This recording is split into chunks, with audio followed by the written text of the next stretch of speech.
Moadim L'Simcha.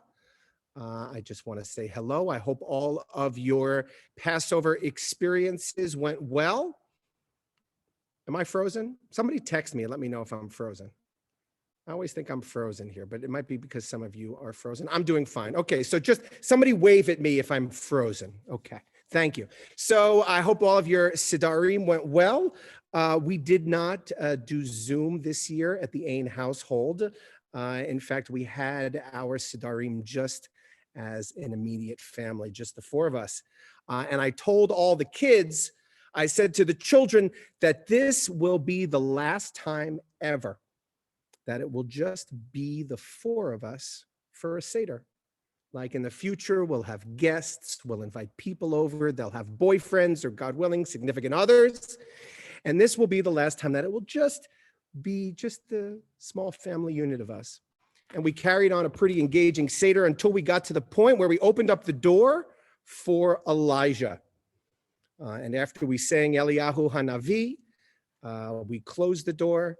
And my children asked, who is this Elijah? Who is Elijah? And I explained that Elijah was the prophet who would come down to tell us that the Messiah is on his or her way. The Messiah is on the way. All right. And then, of course, the kids asked, well, okay, who's he? Who is the Messiah? So I said, well, the Messiah is the one that comes at the end of the world, and that our tradition tells us that fixes all of the problems and makes everyone happy. Tears, flowing tears, and more questions. What do you mean, the end of the world? And that was pretty much as far as we got for our Seder that evening. That pretty much concluded our Seder that night. And it was, we spent most of the rest of the evening talking about the end of the world. And it's a scary concept, I think, for all of us, not just for 6-year-olds. And as we approach the end of our Pesach, the end of our holiday, and hopefully the end of our current entrapment, the final word of prophecy, the last piece of text that we read over the Pesach holiday, comes from our prophet Isaiah. And because we won't be here on Sunday, I wanted to share it with you here this morning before we begin our Yizkor service. So here it is, and it deals directly with my children's question, with what happens at the end of days. And it comes from Isaiah. Do you guys, everyone see, not if you see Isaiah on your screen? Does everyone see Isaiah on their screen? Okay, great. So it comes from Isaiah, and it says, in that day, at the end of days, the remnant of Israel and the escaped of the house of Jacob shall lean no more upon him that beats it, but shall lean sincerely on the Lord, the Holy One of Israel.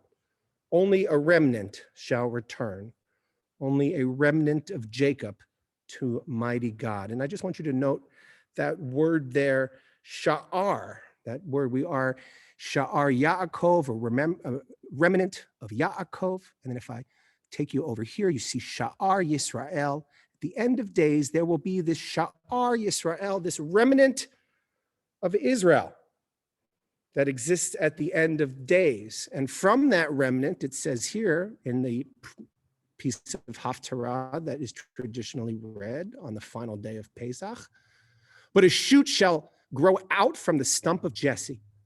A twig shall sprout from his stalk. The Spirit of the Lord shall light upon him, a spirit of wisdom and insight, a spirit of counsel and valor, a spirit of devotion and reverence for the Lord. He shall sense the truth by his reverence for the Lord. He shall not judge by what his eyes behold, nor decide by what his ears perceive. Thus he shall judge the poor with equity and decide with justice for the lowly of the land. He shall strike down a land with the rod of his mouth and slay the wicked with the breath of his lips. Justice shall be the girdle of his loins, and faithfulness the girdle of his waist.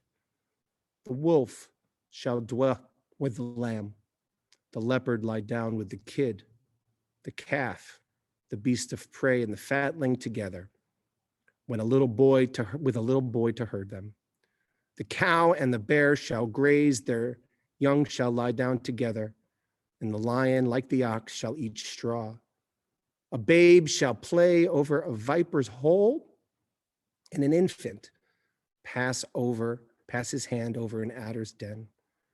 In all of my sacred mounts, nothing evil or vile shall be done, for the land shall be filled with devotion to the Lord as water covers the sea. So that is the image that we are left with when we are confronted with the end of days. What will be left? This remnant, this Sha'ar Yisroel, this remnant of who we are. It's hard to understand what this Sha'ar, what this remnant means, what this leftover does mean. And if you'll just bear with me, I want to try an analogy I've been working on, and we'll see if it makes any sense. So what's been one of this year's biggest crazes, one of this year's most popular crazes that everyone's been doing, and I know some of you have been doing it, it's sourdough baking. I know some of you have been doing sourdough baking. I know I see Jean is nodding, Marty, I see you guys nodding there. Some of you have been doing some sourdough baking. Forgive me for talking about sourdough baking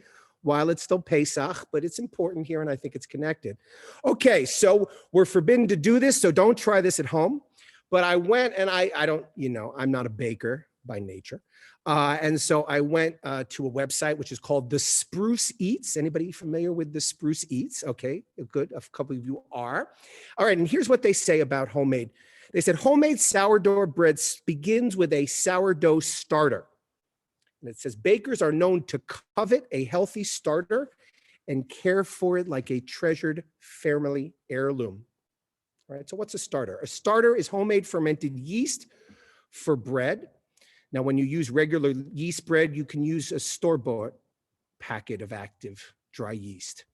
But when the sourdough bread, on the other hand, sourdough bread gets its flavor from what? It gets its flavor from the wild yeast that is naturally found in your home. It's found in your kitchen. And capturing a good yeast from the environment is sometimes tricky. But after a while, once the starter has had a chance to bubble up and grow some more yeast, you can use it in baking sourdough recipes. And now they also say on the website, a sourdough starter can be kept alive for months or even years with proper care. Remember, yeast is a living organism. And this starter certainly has a life of our own. Now, I just want you to imagine this wild yeast starter. This is one way to think about the Sha'ar Yisroel, this remnant that is left over. And maybe we felt like over the past year, we're approaching the end of days and we feel a little bit like a Sha'ar Yisrael, like a remnant of Israel. And so this feeling, this remnant, is left over in the air. It's that feeling that can be captured in the environments that we create as a community, in our kitchen and in our homes, in our minyanim, whether they are online or in our chapels, in our recipes, in our cocktails, in our stories, and our conversations. In this space, in the shul, there's a wild yeast here. There's a remnant.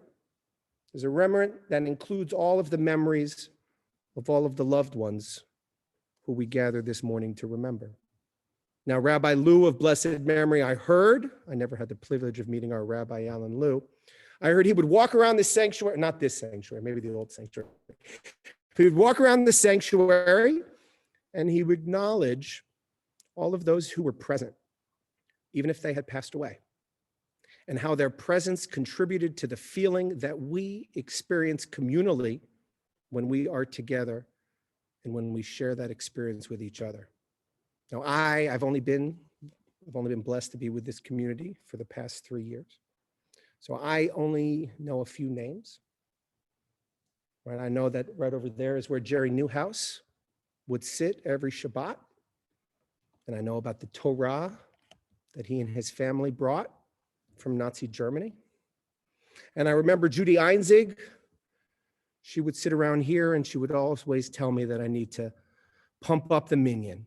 Her fervor for the minyan was undeniable, and that voice is still here in this wild space that we're trying to capture, this Sha'ar Yisrael, this remnant of Israel. And I know that this This is where Julia Eisenberg taught us how to shake off any inhibition that might prevent us from being fully present and fully Jewish over the high holidays. And as I go around this room quickly, I know that there are other names of other loved ones that you can feel that I had never had the privilege of meeting, but that you know are here, that are part of our starter. Now, at the end of Ne'ilah, which everyone has shared with me, is something we miss, and the most important highlight of our community experience, we cry out, Ein Sha'ar Rak HaTorah Hazot. There is no other remnant but this Torah. And recently, when I've been thinking about what our return to shul would look like and what our Shabbat services will be like, I asked some of you what you missed the most about shul. I want to share with you some of the responses I got back. Mostly it was Torah. People miss hearing the Torah. People miss engaging with the Torah, talking about it with others. People miss kissing the Torah when it gets processed around this space. People miss dancing and singing with the Torah. And people miss eating together once the service is over. I relate. I feel the same way. I find that without the regular Torah cycle, it's easier to get lost, to get taken away by whatever trend or app or latest bit of news comes along with regard to reopenings or reclosings. And without the Torah to keep us moored and grounded, it's easy to fly off. So I want to take a look really quickly at the selection of Torah that is given us for the last day of Pesach that is paired with the prophet Isaiah. And here it is. Just a little thing on how to observe the Passover. This is the Torah portion. Observe the month of Aviv and offer a Passover sacrifice to the Lord your God. For it was in the month of Aviv at night that the Lord your God freed you from Egypt. You shall slaughter the Passover sacrifice for the Lord your God from the flock and the herd in the place where the Lord will choose to establish his name. You shall not eat anything leavened for 7 days, and for 7 days no leaven shall be found with you. But the question that comes up is, observe the month of Aviv. There is no month named Aviv. You all know that, right? Aviv, maybe you know the word Aviva. Maybe you have the name of Aviva. Aviva means spring. And so the rabbis asked, what does this mean, observe the month of Aviv? We all know it's Nisan, right? We all know it's Nisan that we find the month of Passover. So Ibn Ezra said that it's observe the month of the spring is called because it was during the springtime that we left Egypt. In Hebrew, the months don't really have proper names. Those names are Aramaic. Consequently, the only Hebrew terms that we find are splendor or mighty for the month of Nisan. So the original rule was that the first month, the month from which the others are counted, was to be reckoned with the coming of the spring. Here's Rabbeinu Bachya. You shall observe the month of spring. This is the month of Nisan, during which the Exodus took place, and our sages have told us that we must make our preparations for this month beforehand so that its arrival should coincide with the arrival of spring, a time when the offering of the first ripe barley is to take place on the 16th of that month. And so the commentary here is, doesn't matter really what we call the month. Our calendar doesn't really matter so much. What matters is that we have the Passover at springtime, at the point of renewal. On opening day, how about that, huh? On opening day, when hope springs eternal. When we're allowed finally, after a long winter, to think about the year ahead, and we can believe that it will be better than the year which has just passed. So let's ask, where are we now? We're here. We're at the season of rebirth. We're at the season of renewal. This is the same season in which we were freed, and we can be freed again today. Hope springs eternal, I told my children. We can allow ourselves, and I want all of you to know, we can allow ourselves right now to be hopeful, for the year to come. So just take a moment and be hopeful. We can now allow ourselves to look forward to seeing loved ones. Let's do it. Just try to imagine. How about to going on trips and to traveling again? How about to going on a date, right? A really nice date in an intimate place. We can look forward to that. Taking in a game, a baseball game, God willing. How about hearing live music with other people, or going to see a play, or sharing a meal with friends, or maybe just being around other people, not doing anything at all other than just being together. We can be hopeful today, because today there is a new season. Now, I told a few people that next year around this time, this is my plan, so you can hold me to it. Next year for Pesach, I've decided that we need a big, unruly, impossible to control community Passover Seder with not enough food, not enough seats, where no one can hear anything, where everybody complains, where we run out of wine and matzah. And the only reason that we're going to do it is because we can. And I have a feeling that that might be good enough for all of you after the year that we've just endured. However, not everyone in our community have survived this past year. This year we lost Ruth Tepper, Jean Tepper's mother, our longtime congregant Geula Shapiro, Shirley Kimmel, Evelyn's aunt, Ethel Grushke, Beth Jones's stepmother, Betty Jane Abrams, Jim Abrams' mother, Gregory Jones, Beth Jones's brother-in-law, Leonard Lewis, Jackie Lewis's father, Ruthie Bronsnick, Chana Orner's sister, John Wexelblatt, Mimi's husband, Shelley Mindich, Roberta Mindich Fink's father, Eugene Heller, father of David Heller, Dr. Elliot Eisenberg and Jeffrey Mishkin, longtime congregants here, Sylvia Chertow, Glenn Chertow's mother, passed away, Toby Ludmer, Karen Ludsmer's mother, Thelma Colvin, Betty Newman's sister, and Julia Eisenberg, our prayer leader here, as well as the over 500,000 people who lost their lives in this country, and many, many more around the world from COVID-19. This brings me now to Yizkor. In the Tanakh, one of the terms used to designate a close relative, someone you would say the Yizkor for, is sha'ar, the remnant of basar, flesh. Who we are today, who we remember, those who we are here today to remember, and who we are remaining here today. It might be a small remnant. We in this space, this air in here, this is the wild yeast. This is all we need for our starter. We have already cleared our homes from any leaven. And now we need to start again. We need to return. The season is upon us. And we do so using the memory of our loved ones that fill this home of peace and yours with something that, if we can keep holy and special, like a precious wild family heirloom, will leaven into something far more than the sum of our parts.